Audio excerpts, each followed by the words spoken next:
Good evening. Good evening, my friends and colleagues of Butterfly Love Consultations. It is Monday, May the 15th, 2017, and I am coming to you with our mental wellness segment scheduled for this evening for mental health wellness. And it's talking about recognizing the signs and influence of suicide, being the choice to escape stress from as early as a first grader through a seasoned adult.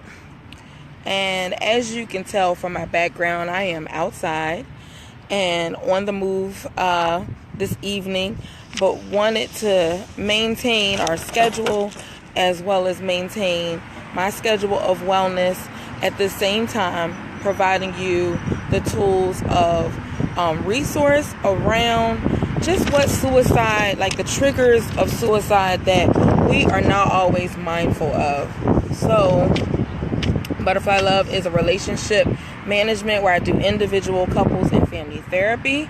I also do teamwork group as well as professional development around variety of conversations that may not always be pleasant. They may take you through a journey that you didn't know that you had. You may begin to learn like different ways and how you have been impacted from things in your prior life or things that you're going through at the moment. However, it's about having those courageous conversations and being open to the process of change and finding the resources in regards to what your best next steps would be. So thank you for joining the conversation this evening. My name is Mary May, again from Butterfly Love. So I am out and about in Philadelphia at a location for my own self-care. Sorry, my papers have just flown all around. Not supposed to do that. I had things, so give me a second. Sorry.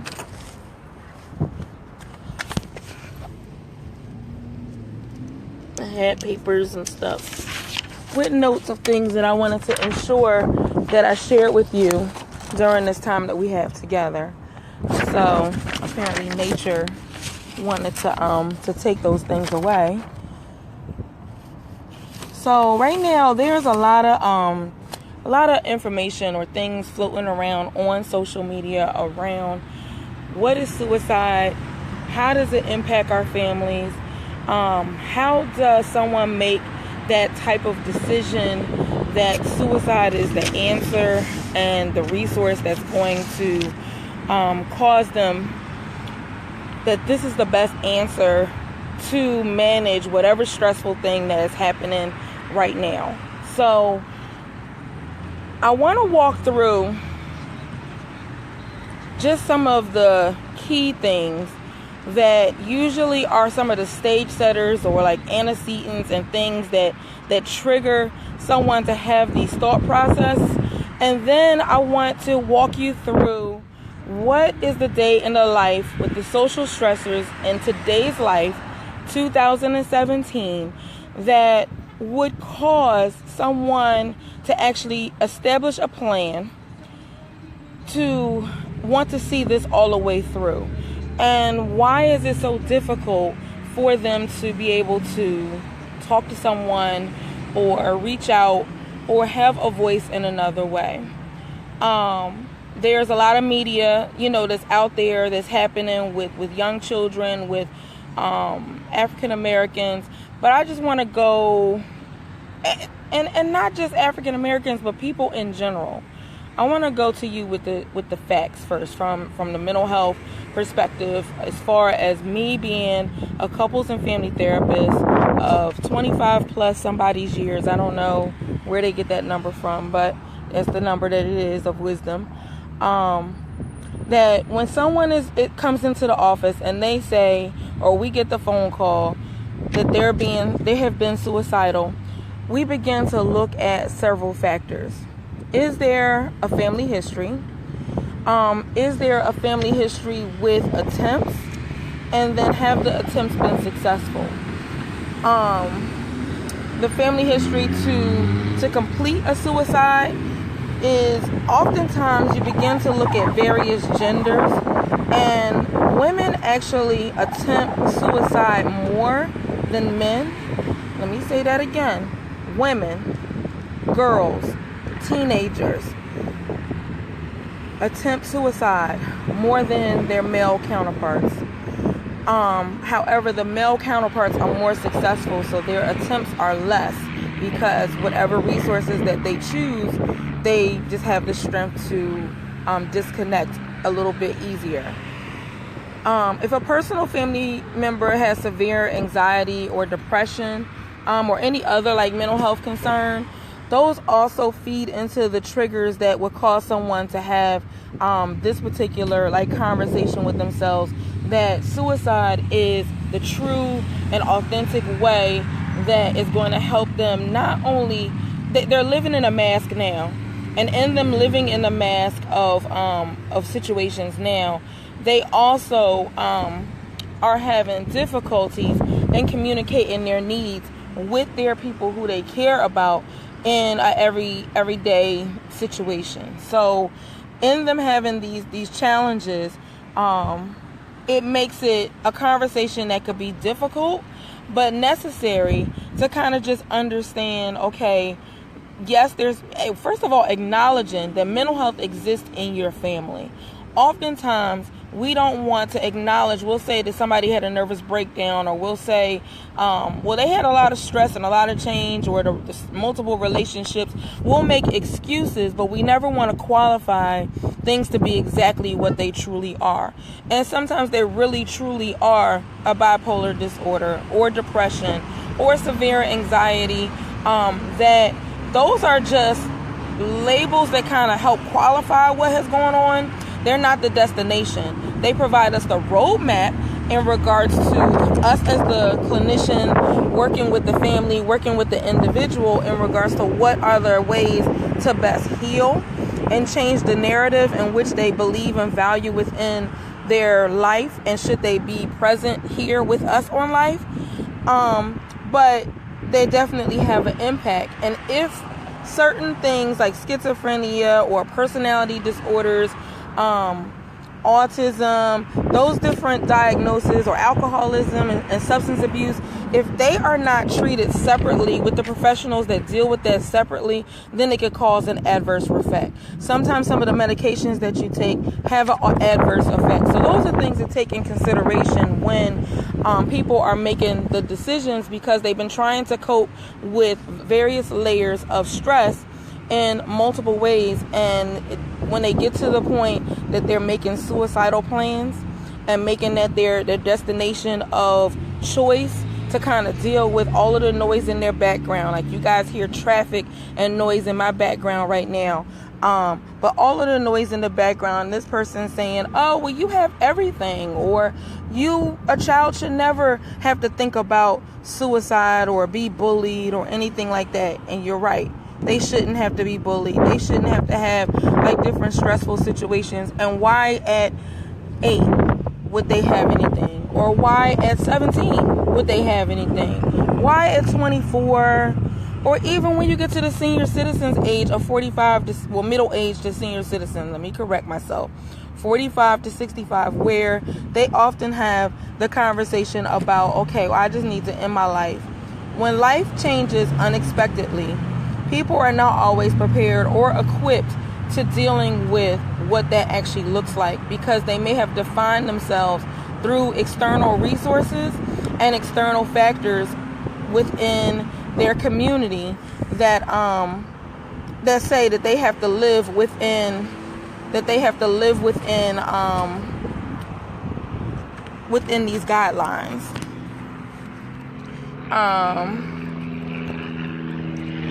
Sorry, some people are commenting.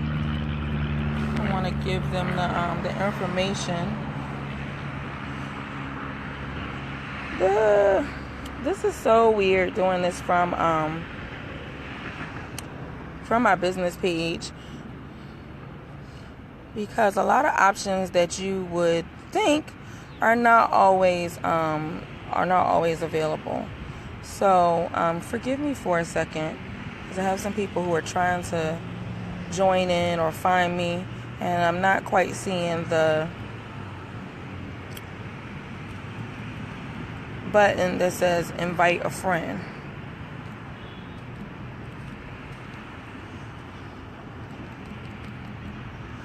So yeah, I'm not seeing that. So that sucks. But so I'm trying to remember where I was at. Oh, so like the different life situations that would say, okay, so suicide is the answer. Let me see, what does this button do? Nope, I don't need that. And I know that button is going to flip it around to show you guys exactly where I'm at. And that's not really why we're here. So decisions and stuff that they're not equipped to kind of handling. When it comes to warning signs, the warning signs for children and teens is the preoccupation of escaping life. The preoccupation, or always saying, nobody, it doesn't matter.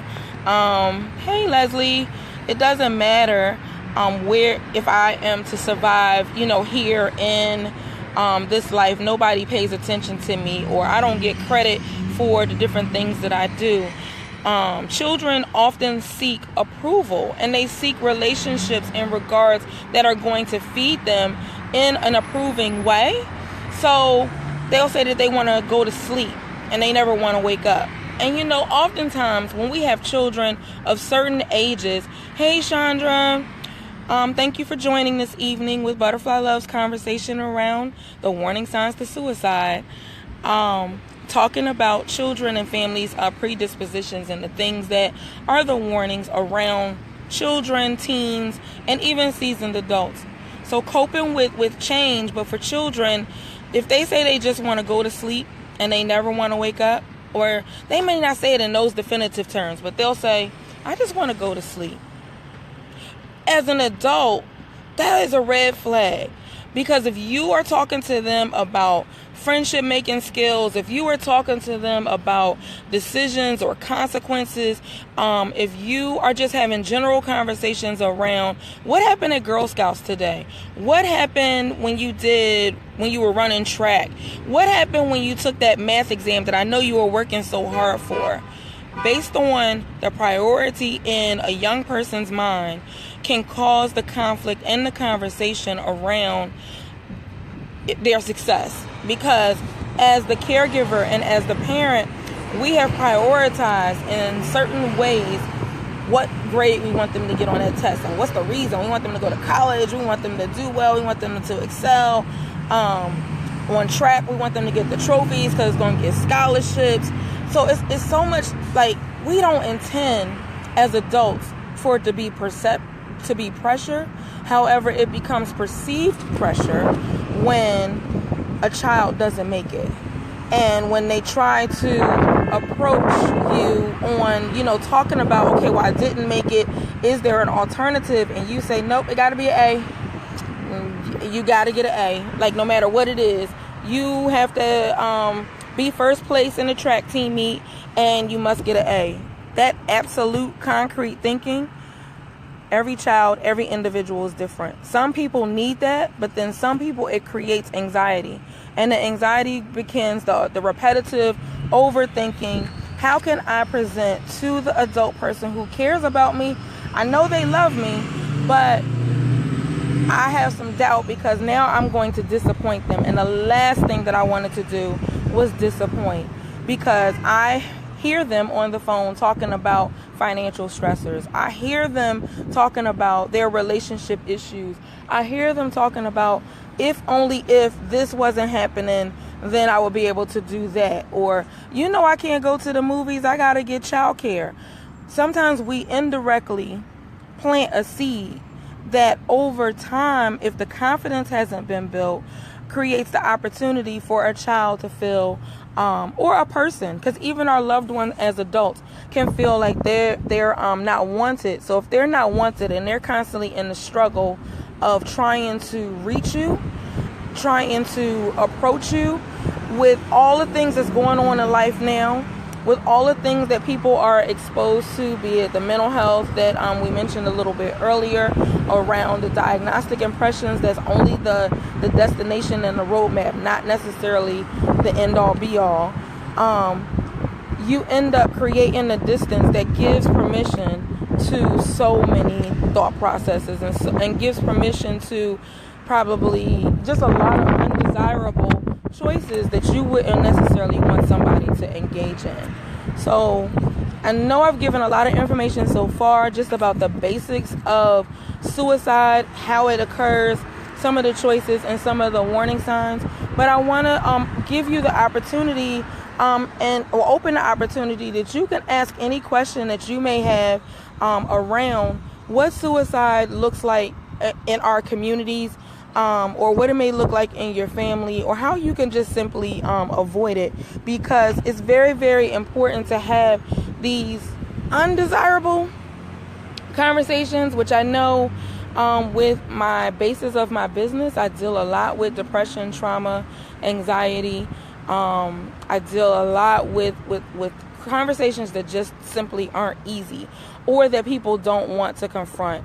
And recognizing how we deal with, avoid, or act like suicide is not real is only perpetuating the mental health challenges that the wellness is not in sight.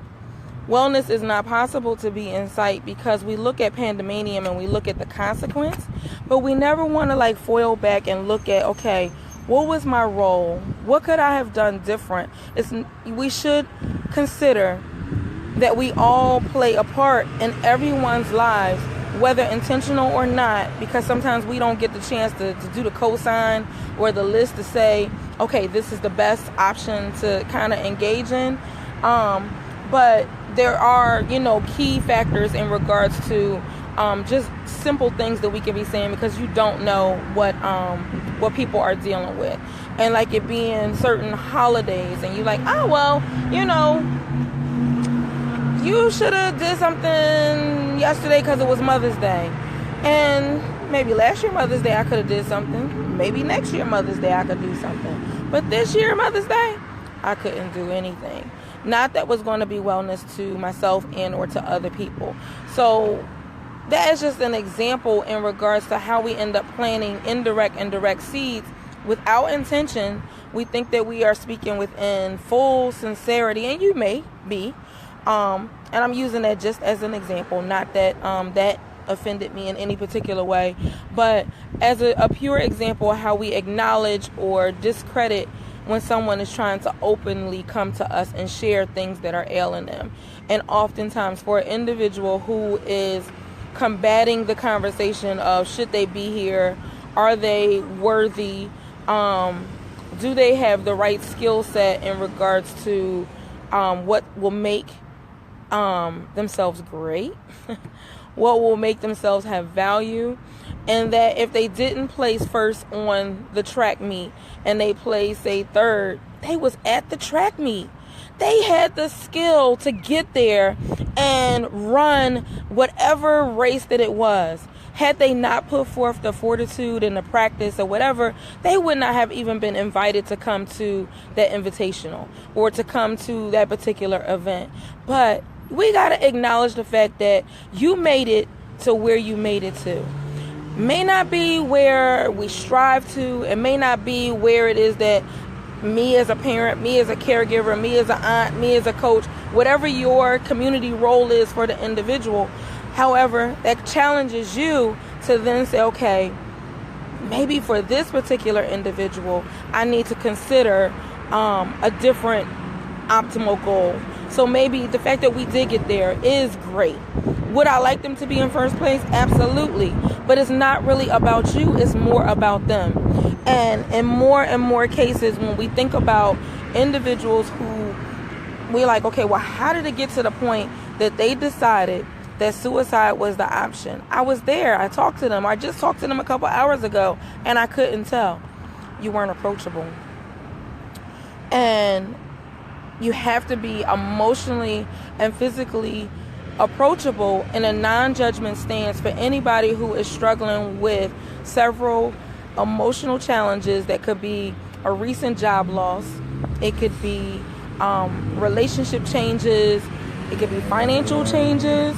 It could be whatever change that happened abruptly without giving me the opportunity to give permission to what it is, let alone establish coping skills for that. So if I haven't had that opportunity to kind of manifest how this life change is going to impact me, how it's going to impact others, then I may, depending on how much like influence that had, I may then begin to consider, okay, well, I didn't meet my goal. I know when I go home and tell my significant other that I didn't meet the goal, and this goal led to us saving and having a beach house in the Caribbean, or this led to us being able to get out of our current situation. I failed. Those negative narratives, those defeating, self-sabotaging thoughts, if they feel that there's nowhere that they can get nurturance, over time, that wears anybody down.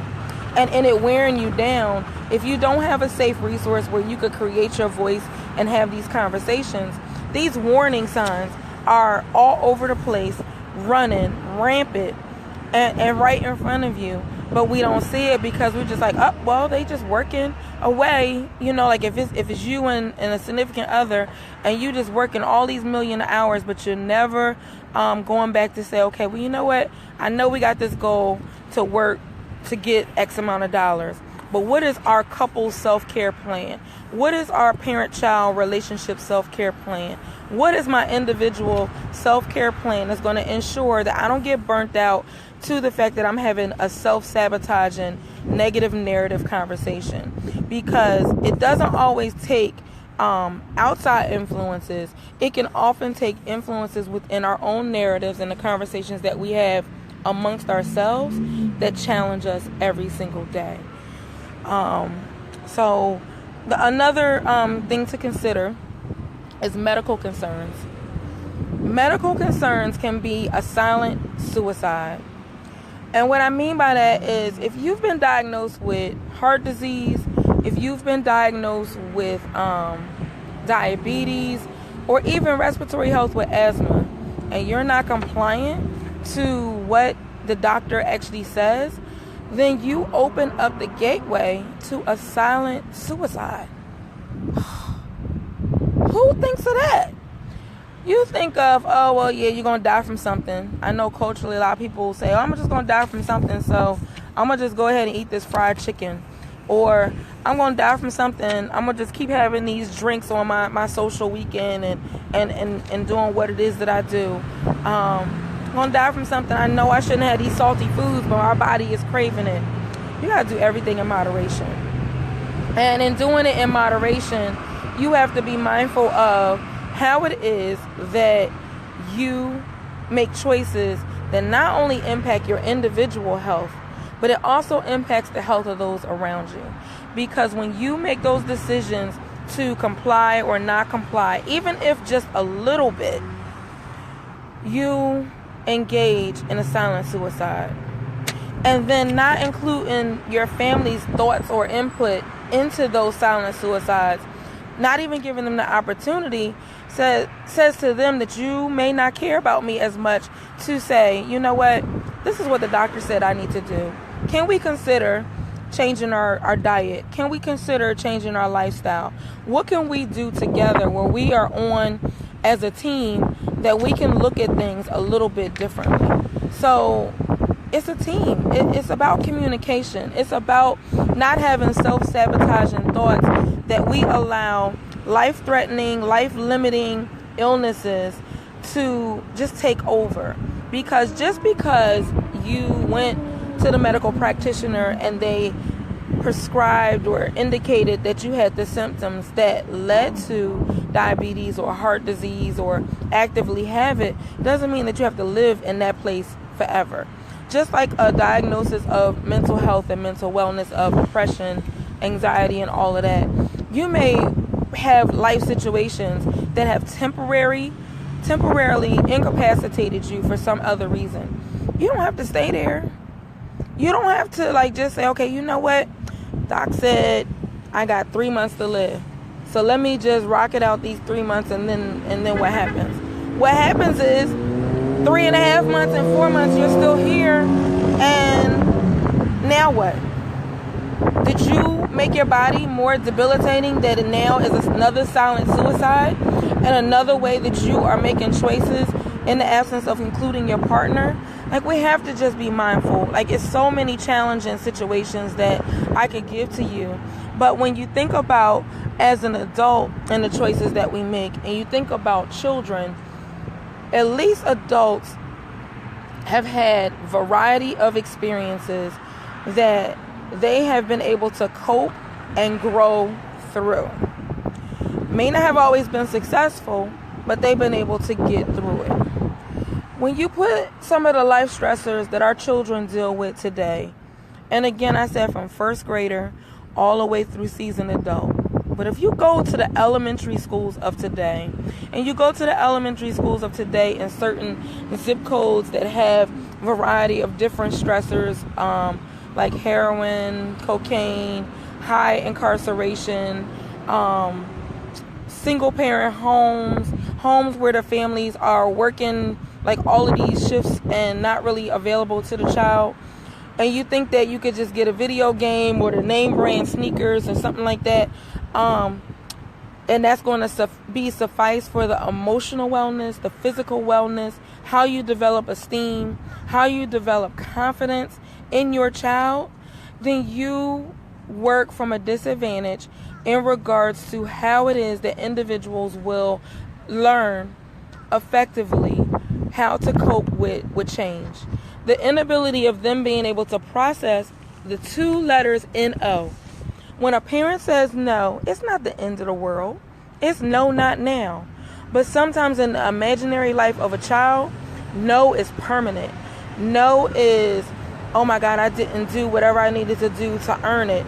And a simple no and not being able to process what conflict resolution looks like, what change looks like, what delayed gratification, and it not being like a microwave. Okay, because they asked, let's put it in the microwave for 2 minutes and pop.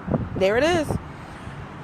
They got to learn how to deal and manage with stressful situations. Give them tasks where they have to plan out a family outing. Tell them how much money it is. Tell them how many people are going, and allow them to make those whatever critical thinking is, but in a life situation. You could do it while you're out at the grocery store, at the general store, but give them opportunities of critical thinking. When you build them up cognitively from that perspective, you build their esteem. You build up their ability to create a narrative of, okay, no, not now. The last time she said no, I just had to wait, or I needed to change the way that I asked, or ask at a different time.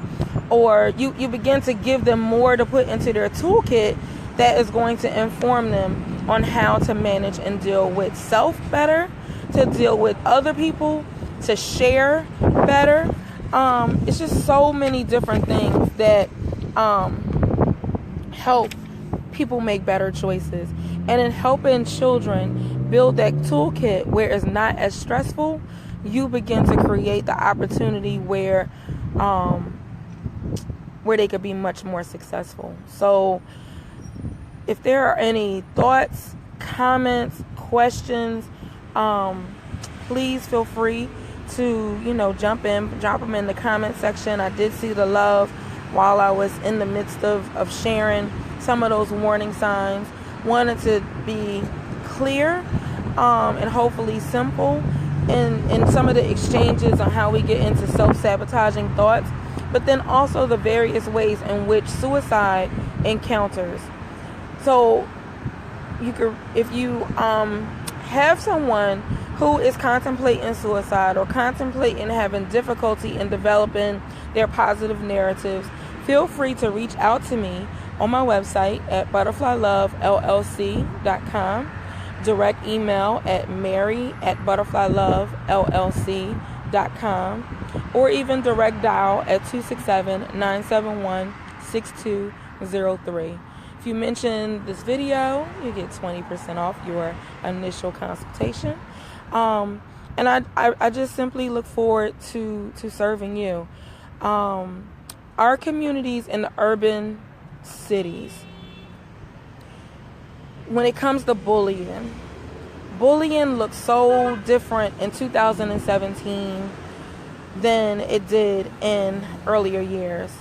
And when I say earlier years, because bullying has always been around. And there's a lot of professionals that say bullying is not real. There's a lot of people who say, well, bullying, they just got to toughen it up and get like tough skin. I'm being real delicate about this, but I want to be very, very specific. Bullying exists across all domains of life. And again, it comes to being aware and confident of who you are in your space, who you are in making the decisions that you need to make, but then being able to separate yourself from the unhealthy, contaminating time robbers that if they don't get what they want, then they want to figure out a way that they can just take it away from you. So bullying comes from just people, again, not willing to cope with the no. And if they don't like no and they don't want to like really engage in it in that particular way, then they create the opportunity to get their yes. And they're getting their yes maybe them manipulating what they find is important to you. Because people find out from just general conversation what is important to you. Is it your sunglasses? Is it a Coach bag? Is it you spending family time, or the fact that you're unable to spend family time with your mom and whoever it is that's important to you? Because then once I find out what it is that is important, then I can nag at you to figure out where your weak point is, and then nag at you to utilize that weak point to get what I want. So if you have something that I want and I now know your weak point, over time that nagging becomes, for a person who's not mentally strong, not emotionally strong, and able to just deal with just ratchetness. And I know that's not professional, but just simple urban ratchetness. You have to begin to create the narrative differently, and seeking out help, you have to find the adult that is approachable. And with that adult that you find that is approachable, be it a neighbor, be whoever it is, begin to make an action plan of safety so that they can begin, if it's not your parent, to help you create the words, the narratives, the emotions, the thoughts, the actions that is going to resolve that feeling of you being bullied. Because over time, again, we don't want those thoughts to then turn into the self-sabotaging that'll lead you to finding out several ways in which you can cause suicide. Because the suicide is not the answer. Suicide is sometimes felt as the answer, because if I'm not here, I wouldn't have to think about it anymore. But everyone has a journey. Everyone has a purpose. And you have to live your greatest life through knowing how to deal with unexpected changes, unexpected decisions, and things that just simply are not included to go your way. So, as we talked about stats in the earlier part of the video, the target ages from a statistics point of view is 15 to 24. Why 15 to 24? 15-year-olds through 24-year-olds are at the peak of wherever they fit on that age group to kind of say, life is changing. I'm either getting more independence, I don't know how to manage it, or I'm getting more, decisions being put in front of me. How do I create that voice? How do I create the opportunity to just kind of deal with if it's competition? Sometimes people don't like competition. Sometimes people don't like conflict. But you have to learn how to manage all of those things, because on the other side of 24, especially if you've gone to undergrad or vocational school, you have to begin to make decisions in a work setting that's not going to be, oh, you can't handle it, and what shouldn't be, that I can't handle it, so I'm going to just go and cause harm to myself, or I'm going to just go and escape from this for a certain period. So the 15 to 24 year olds, they're beginning to navigate life decisions independent of their caregivers and those people who care about them and love them tremendously. Then the next age group you have is like the 34. I'm sorry, I'm trying to check my notes because they were flying away earlier. The 25 to 34 are people who are like navigating and getting into their career, and they want to be successful, but sometimes, you know, the toolkit needs to have coping skills for them to be able to get into that conference room with their PowerPoint and bedazzle whoever it is that they need to bedazzle to get that secured contract, secured agreement, and constant promotions if that's what they're striving for. Again, they're at the track race. They got invited to the table. They need to be able to navigate and know how to savvily accept whatever energy that they get at that table, and not to take it that one response, one no, one delayed gratification is going to alter their entire life. They may have invested in certain things being, oh my God, if I get this job, then it's going to open the door in so many different ways. But how about this? Every opportunity is not for you. So in that time, you were able to come, excel, introduce your skills. But if that particular venue was not the venue that said yes to you, you was in that corporate room. You learned how the questions are that come. It's only a stepping stone to prepare you to get to your next place, to get to the optimal conference room that is your conference room and is the one that you're going to gratify and be in the safest place. And then lastly but not least, the middle age through senior citizens, 45 to 65. It's a large age group. But sometimes the different career paths that they have chosen, different relationships have not been successful as they have planned, and just the narratives that they end up creating, they also need a safe place that's non-judgmental, non-reacting to the things that they may present that are different. You know, a lot of times people have norms or expectations that have been placed in their lives from their religious community, that have been placed in their lives from their core family. So it's a variety of different things that occur that just cause you to have different narratives. So you have to just always be mindful and thoughtful around how do you make the best decision for yourself and for the people you care for. So I believe I've shared a lot of nuggets, a lot of insight. I don't see questions. However, the video will be available here on my Butterfly Love page. Feel free to share, feel free to review, and also feel free to reach out, because guess what? I am approachable. I am your biggest fan for you being able to build your toolkit, to have the confidence that you need, create the voice that is going to be most helpful to you, and for you to live your greatest life no matter what metamorphosis stages that you're in, and that you're able to embrace yourself as a strong, performing butterfly, one conversation at a time. So if there's no questions, no feedback, I will wrap up our conversation. I'm not sure how loud my background has been. I hope that you have been able to hear the various nuggets and conversation that was present for today. Suicide is very, very, very, very serious.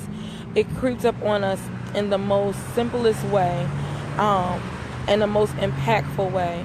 And in order to really be ahead of it, is for you to realize your role in everyone that you may be having a conversation with.